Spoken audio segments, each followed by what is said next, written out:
Então, em primeiro lugar, vi o filme agora de manhã, super bonito, adorei. Sou historiadora. E eu acho que a minha primeira pergunta vai nessa linha. Vai na linha da memória. E eu queria saber por que vocês escolheram exatamente como mote a questão da Tarsila, é fazer a referência a Tarsila, artista, etc. Mas usar como mote a questão da memória. Quer dizer, é a mãe que perde a memória e a filha que vai em busca de objetos significantes para a recuperação da memória. Porque a questão da Tarsila é a questão da arte. Mas por que a perda da memória, a recuperação da memória é algo importante para vocês? E eu fico pensando na questão da identidade, porque quem fala em identidade, no fundo, está falando de memória, né? E quando a gente está falando na questão da brasilidade, né, que é essa coisa de você mergulhar nessa cultura para poder fazer uma estruturação de uma cultura brasileira, você está falando de identidade brasileira. Eu não sei se eu fui muito longe no meu raciocínio, mas foi o raciocínio que eu fiz e eu gostaria de escutar vocês um pouquinho por aí. Foi exatamente nesse sentido que a gente trabalhou. A memória como... a gente precisava fazer um filme que não fosse só para as crianças, né? A gente queria fazer um filme que fosse para a família toda, que tivesse... e que também trouxesse um pouco da busca dos modernistas, do significado do que é ser brasileiro, do que é você dar valor para as suas memórias, né? No caso da lagarta, que ela não gosta das memórias dela, e aí, então ela resolve colecionar memórias dos outros. Então a gente queria fazer esse paralelo, né? Que é um pouco do Brasil que às vezes não gosta do seu passado e que quer ter essa, né, essa memória europeia, francesa, coisas mais chiques. E a gente queria uma coisa, ao mesmo tempo, que também fosse significativa para uma criança. E eu tinha uma experiência, isso lá, quando eu era criança, que uma vez eu fui com a minha mãe visitar a mãe dela, e que estava com Alzheimer, e a mãe da minha mãe não reconheceu, né? Eu vi a minha avó não reconhecendo a minha mãe, e eu fiquei muito chocada, porque eu era criança. Eu falei, meu Deus, se um dia a minha mãe não lembrar de quem eu sou, eu, né, não sei, eu acho que eu vou ficar maluca, vou ficar desesperada, porque eu era criança.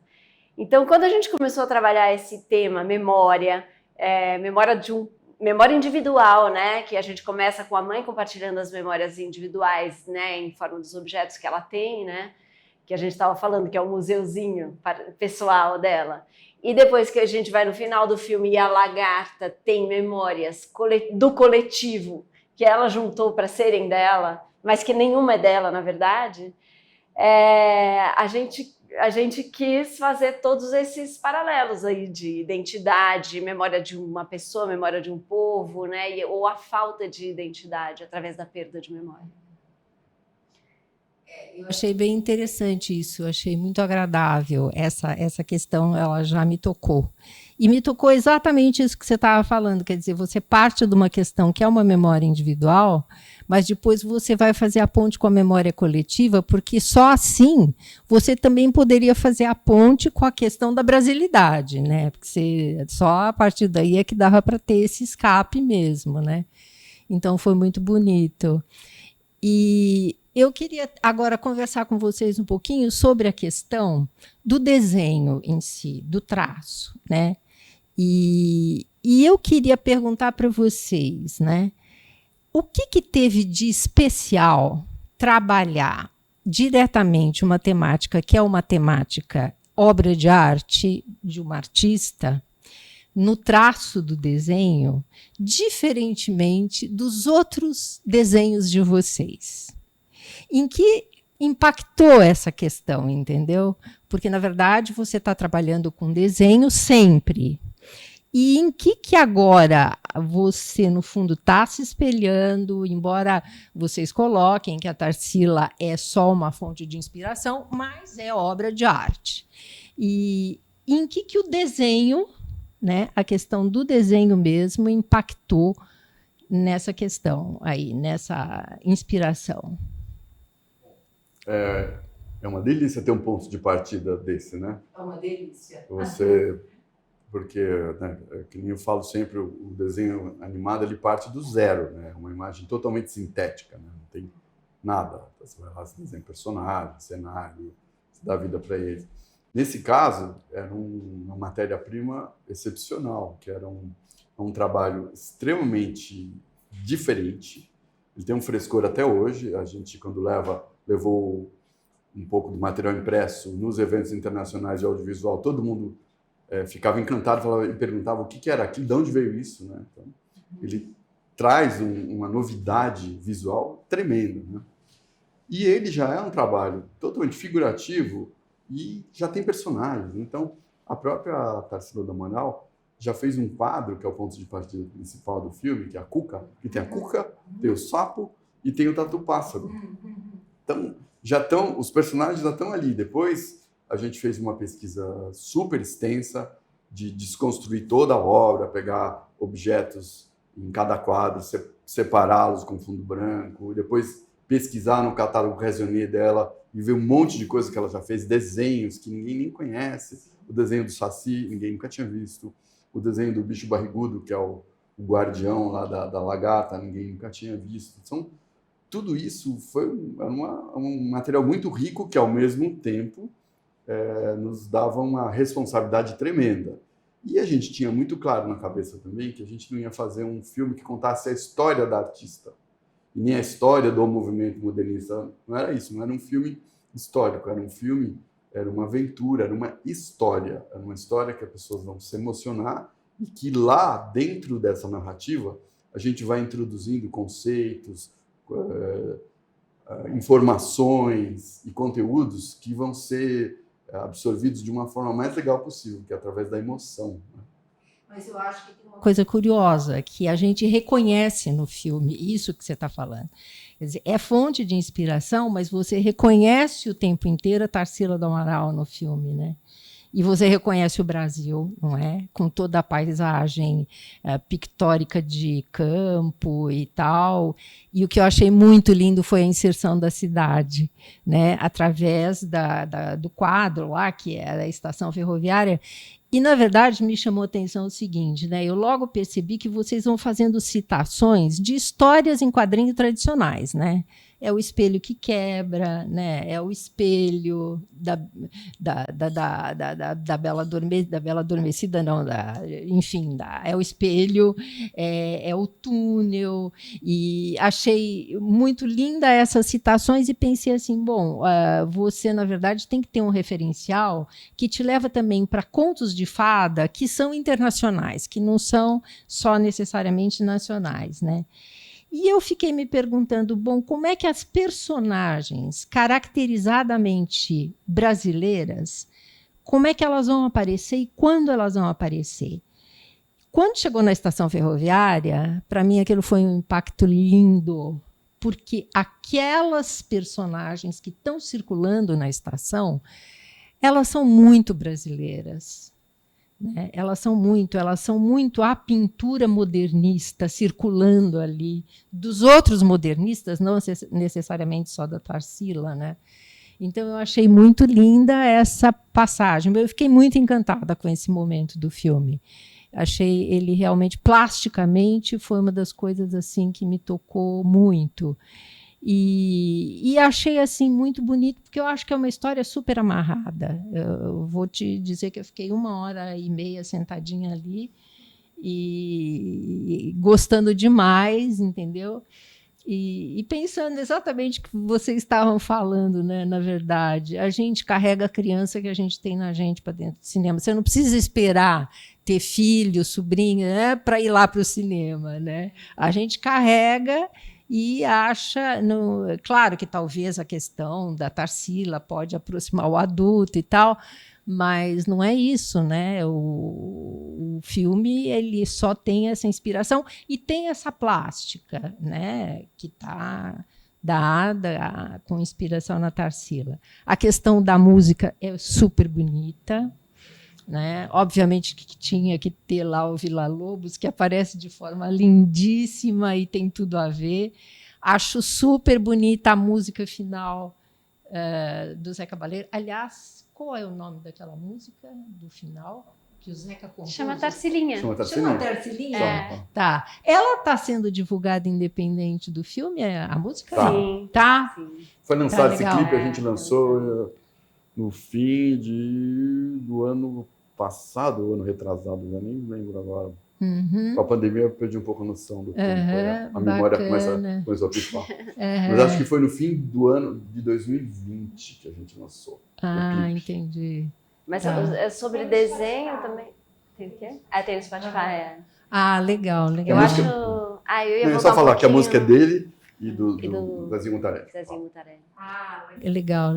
Eu ia falar um pouco sobre essa questão do desenho, né? Que para nós foi muito interessante trabalhar a partir dos desenhos da Tarsila, por serem tão tem um frescor, apesar de serem desenhos, né, dos anos 20, eles tinham uma modernidade, né, neles, que normalmente quando você trabalha a gente trabalha num meio de comunicação de massa, né? Nós, principalmente, a produtora é muito ligada em séries de TV, né? E que você depende de um meio de comunicação, aceitar. Então, o filme deu liberdade para que a gente trabalhasse essas formas não usuais, né? Porque às vezes é difícil você vender um projeto e se você levar um personagem muito esquisito. É que ninguém quer arriscar. Porque existe uma coisa já muito padronizada. Eu imagino. E ali a gente teve essa oportunidade. Eu estava até comentando agora, tem aquele pássaro que está na estação de trem. É um desenho, nossa, quando a gente vê a primeira vez, aquele pássaro com aquele pano, né? É muito bonito o desenho. Mas se você levasse aquilo, às vezes, num canal de televisão, não sei, é um pássaro que o olho é meio vazado, com uma bolinha, é difícil você conseguir ultrapassar essa linha do que já é muito conhecido e assimilado. Então, no caso do filme da Tarsila, a gente podia, né? Porque a gente já tinha aqueles desenhos e falou assim, agora eu posso fazer esse personagem. A própria... Abriu o caminho, mesmo porque vocês são artistas também. Né? A própria Cuca, Parker, né? Muito claro. assustadora. Teve uma personagem que a gente acabou perdendo, né, no meio do processo do roteiro, porque a gente foi uma sequência que a gente cortou, que era a Mãe d'Água. A Mãe d'Água dela é um negócio assim, ela parece meio um ET com o pescoço bem comprido, uma cabecinha quadrada, sabe? Era muito louca a Mãe d'Água. E todo mundo achava horrível. Ela parece um ET. Aí várias pessoas, os animadores, você falou assim, nossa, mas essa Mãe d'Água aí é muito estranho. Porque naquela cena inicial que ela entra na água, antes aparecia a Mãe d'Água.